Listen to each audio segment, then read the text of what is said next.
Hello दोस्तों, स्वागत है आपका मेरे साथ। मैं आपका दोस्त जितेंद्र तिवारी। बढ़ते हैं अपने लेक्चर की तरफ। आज का पहला क्वेश्चन, ज्योग्राफी की सीरीज चल रही है तो ज्योग्राफी में आज का हमारा पहला क्वेश्चन है, भारत से उपबंध पुरचुंबकीय प्रमाणों से संकेत मिलते हैं कि भूतकाल में भारतीय स्थलखंड सरका है। तो स्थलखंड किस ओर भारत का सरका है, इसके बारे में पूछ रहा है। तो इसका सही आंसर हो जाएगा उत्तर की ओर, उत्तर की ओर सरका है। तो भारतीय भूखंड जो पुरचुंबकीय परिणाम मिले हैं, किससे मिले हैं? तो अल्फ्रेड वेगनर ने एक महाद्वीपीय विस्थापन का सिद्धांत दिया था, जिसके अनुसार भारत किसका भाग था? भारत गोंडवाना लैंड का भाग था। तो गोंडवाना लैंड में दक्षिण अमेरिका, अफ्रीका, अंटार्कटिका, ऑस्ट्रेलिया और भारत, ये सब सम्मिलित थे। तो जब इसका विखंडन हुआ तो भारत जो है सरका, वो उत्तर की तरफ सरका था। ठीक है, बढ़ते हैं अपने दूसरे क्वेश्चन की तरफ। दूसरा क्वेश्चन है, भारतीय उपमहाद्वीप मूलतः एक विशाल भूखंड था, जिसे कहते हैं, तो जिसे कहते हैं, क्या कहते हैं? जिसे मैंने अभी अभी आपको बताया है, तो इसका नाम क्या है? गोंडवाना लैंड। क्या कहते हैं? गोंडवाना लैंड इसको कहते हैं। बढ़ते हैं अगले क्वेश्चन की तरफ। अगला क्वेश्चन है, भारत कितने प्राकृतिक प्रदेशों में विभाजित है? तो यहाँ पे देखिए, दो तरीके के क्वेश्चन बन सकते हैं। एक तो है कि कितने प्राकृतिक प्रदेशों में विभाजित है, दूसरा बन सकता है कितने उपभौतिक भू आकृति प्रदेशों में विभाजित है। तो प्राकृतिक प्रदेशों में अगर पूछा है तो इसका आंसर आपका हो जाएगा 4। तो ये कितने प्राकृतिक प्रदेशों में विभाजित है? 4 में। क्या क्या नाम है? उत्तर का पर्वतीय क्षेत्र, उसके बाद फिर विशाल मैदान आ जाता है जो गंगा बेसिन पड़ता है आपका, उसके बाद फिर प्रायद्वीपीय पठार आ जाता है, उसके बाद द्वीप आएंगे, द्वीप और तट। ठीक है, तो ये 4 में विभाजित है। उत्तर का पर्वतीय क्षेत्र हिमालय वाला, फिर उसके जस्ट नीचे आएंगे मैदानी क्षेत्र, फिर प्रायद्वीपीय पठार पड़ेगा, उसका तट और द्वीप आएंगे। और 6 उपभौतिक भू आकृति प्रदेशों में क्या क्या आ जाएगा? मान लो उपभौतिक आकृति में पूछ लेगा तो आएगा आपका क्या क्या? पहले आएगा उत्तर का पर्वतीय क्षेत्र, फिर सिंधु गंगा मैदान, उसके बाद फिर आपका पड़ जाएगा सिंधु गंगा मैदान के बाद फिर थार का मरुस्थल पड़ जाएगा इस साइड में राजस्थान में, फिर मध्य उच्च भूमि दक्कन का पठार आ जाएगा, फिर तटीय मैदान आपके आएंगे, फिर अपतटीय सागर एवं द्वीप आ जाएंगे। तो 6 उपभौतिक क्षेत्रों में विभाजित है। ठीक है, बढ़ते हैं अगले क्वेश्चन की तरफ। अगला क्वेश्चन है, उत्तराखंड के किस भाग में पाताल तोड़ कुएं पाए जाते हैं? तो पाताल तोड़ कुएं के बारे में पूछा है। तो पाताल तोड़ कुएं कहते किसे हैं? पाताल तोड़ कुएं ऐसे प्राकृतिक जल के स्रोत होते हैं जिनसे स्वतः जल प्रकट होता रहता है। तो पाताल तोड़ कुएं क्या होते हैं? जिनसे स्वतः जल प्रकट होता रहता है। ठीक है, तो ये पाए कहाँ जाते हैं? ये तराई क्षेत्रों में पाए जाते हैं। पाताल तोड़ कुएं कहाँ पाए जाते हैं? तराई क्षेत्रों में पाए जाते हैं। तो इसका आंसर हो जाएगा आपका बी। ठीक है, बढ़ते हैं अपने 5वें क्वेश्चन की तरफ। यदि हिमालय पर्वत श्रेणियां नहीं होती तो भारत पर सर्वाधिक संभाव्य भौगोलिक प्रभाव क्या होता? तो हिमालय श्रेणियों के प्रभाव अगर ना होता तब क्या प्रभाव पड़ता भारत पे, उसके विषय में है। तो इसमें हम लोग देखते हैं क्या हो जाएगा। पहला ऑप्शन है, देश के अधिकांश भाग में साइबेरिया से आने वाली शीतलहरों का अनुभव होता। क्या ये सही होगा? तो हिमालय पर्वत के पार में जो साइबेरिया है, साइबेरिया से आने वाली शीतलहरों का अनुभव होता। तो बिल्कुल होता, सही है। सिंधु गंगा मैदान इतनी सुविस्तृत जलोढ़ मृदा से वंचित रहता। क्या ये सही है?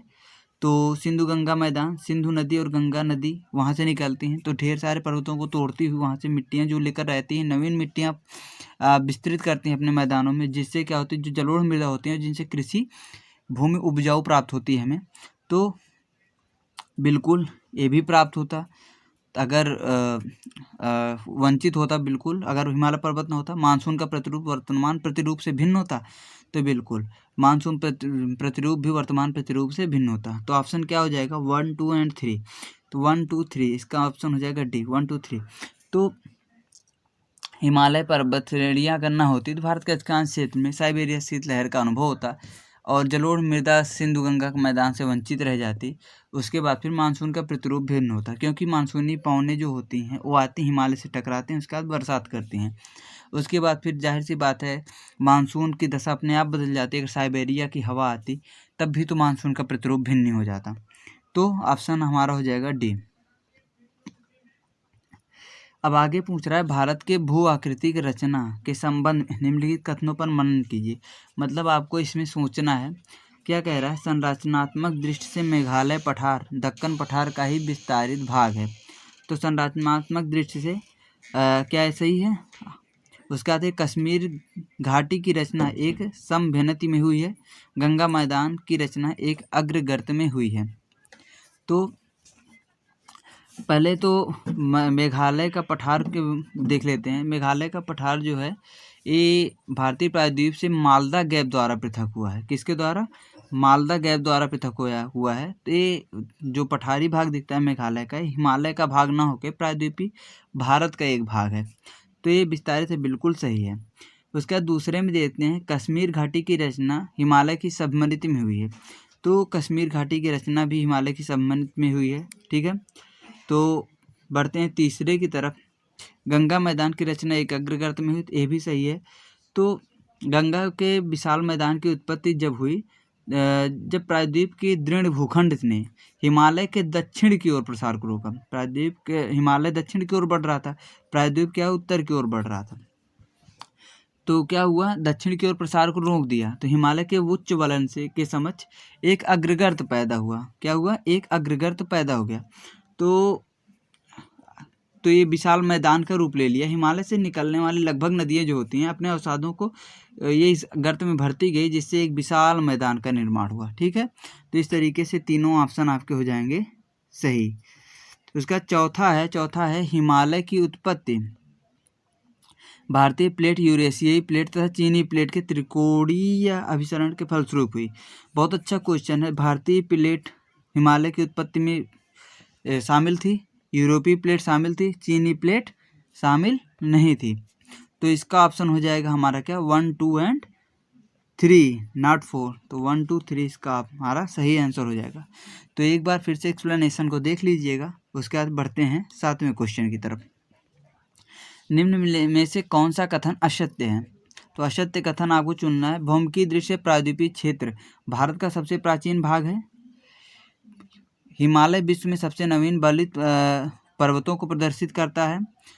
भारत के पश्चिमी समुद्र तट का निर्माण नदियों की जमाव द्वारा हुआ है।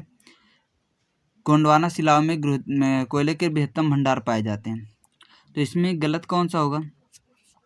तो पहला चीज़ ये कि जो भारत का प्रायद्वीपीय क्षेत्र है, एक इसका भौमिकीय दृष्टि प्रायद्वीपीय क्षेत्र जो है वो सबसे प्राचीन भाग है।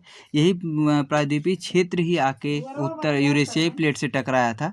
उसके बाद फिर उत्तर के मैदान का निर्माण हुआ था, हिमालय का निर्माण हुआ था। तो उसी के परिणाम स्वरूप हुआ था। तो क्या हुआ, प्रायद्वीपीय क्षेत्र जो है सबसे प्राचीन है। उसके बाद फिर हिमालय विश्व के सबसे नवीन पर्वतों को प्रदर्शित करता है, ये भी सही है। जबकि अगर देखा जाए तो पश्चिमी समुद्र तट का निर्माण नदियों की जमाव प्रक्रिया से नहीं हुआ है। और अगर बात की जाए कोयले के बृहत्तम भंडार कहाँ पाए जाते हैं, तो कोयले के बृहत्तम भंडार आपके गोंडवाना शैलों में पाए जाते हैं। तो आपका सी आंसर जो है एक गलत आंसर है। तो बढ़ते हैं अपने अगले क्वेश्चन की तरफ। यहाँ पे दिया हुआ है, इसको मैच कराना है। तो कह रहा है कि दक्कन ट्रैप, पश्चिमी घाट, अरावली, नर्मदा ताप्ती। तो दक्कन ट्रैप, पश्चिमी घाट, अरावली, नर्मदा ताप्ती जलोढ़ निक्षेप, इसमें से देखते हैं किससे किससे मैच करना है। तो यहाँ पे 5 ऑप्शन है, उत्तर नूतन, प्री कैम्बियन, आदि नूतन, कैम्बियन और अत्यंत नूतन। तो देखते हैं दक्कन ट्रैप की उत्पत्ति कब हुई थी। दक्कन ट्रैप की उत्पत्ति हुई है क्रिटेशियस काल में। क्रिटेशियस काल के अंतिम चरण में दक्कन ट्रैप का निर्माण हुआ था। ठीक है, तो क्रिटेशियस काल के अंतिम चरण में इसका निर्माण हुआ था। ठीक है, तो इसका क्या हो जाएगा, क्रिटेशियस आदि नूतन काल, मतलब अंतिम चरण में क्या हो जाएगा, आदि नूतन काल इसका हो जाएगा दक्कन ट्रैप का। अगला क्या है, अगला है पश्चिमी घाट। तो पश्चिमी घाट का निर्माण जो हुआ था वो उत्तर नूतन काल में हुआ था। तो उत्तर नूतन काल सेनोजोइक काल को कहते हैं। तो उत्तर नूतन काल में पश्चिमी घाट हो जाएगा। अरावली पर्वतों का निर्माण हुआ था प्री कैम्बियन काल में। उसके बाद नर्मदा ताप्ती जलोढ़ निक्षेप की बात करें तो हो जाएगा अत्यंत नूतन काल में। तो हम देखते हैं यहाँ पे दक्कन ट्रैप A3 किसमें, ए में है और बी में है। तो A B, उसके बाद फिर क्या है पश्चिमी घाट हो जाएगा उत्तर नूतन, तो पश्चिमी घाट हो जाएगा उत्तर नूतन सेनोजोइक काल B1। तो इसमें हमारा आंसर क्या हो जाएगा, बी ऑप्शन सही हो जाएगा, A3 B1 C2 और D5। ठीक है। और यहाँ पे अगला और लास्ट क्वेश्चन हमारा है, केरल का कुट्टानड प्रसिद्ध है, तो कुट्टानड किस लिए प्रसिद्ध है, तो कुट्टानड जो है प्रसिद्ध है, केरल का न्यूनतम ऊंचाई वाला क्षेत्र है इसलिए प्रसिद्ध है। समुद्र तल से या नीचे अपने खेती, यहाँ पे खेती जो होती है उसके तरीके के लिए प्रसिद्ध है। और कुट्टानड क्षेत्र को क्या कहा जाता है केरल में, धान का कटोरा कहा जाता है, धान का कटोरा कहा जाता है कुट्टानड को। ठीक है। और खाद्य एवं कृषि संगठन द्वारा कुट्टानड की खेती के तरीके को, जैसा कि मैंने बताया कुट्टानड की खेती करने के तरीके के लिए फेमस है और सबसे निचला स्थान है, तो इसके खेती करने के तरीके को वैश्विक महत्वपूर्ण कृषि विरासत प्रणाली घोषित किया गया है। तो इतना कुट्टानड के बारे में आप लोगों को याद रखने की ज़रूरत है। ठीक है। अगर आप लोगों को अच्छा लगा हो तो दोस्तों में शेयर करना। Thank you.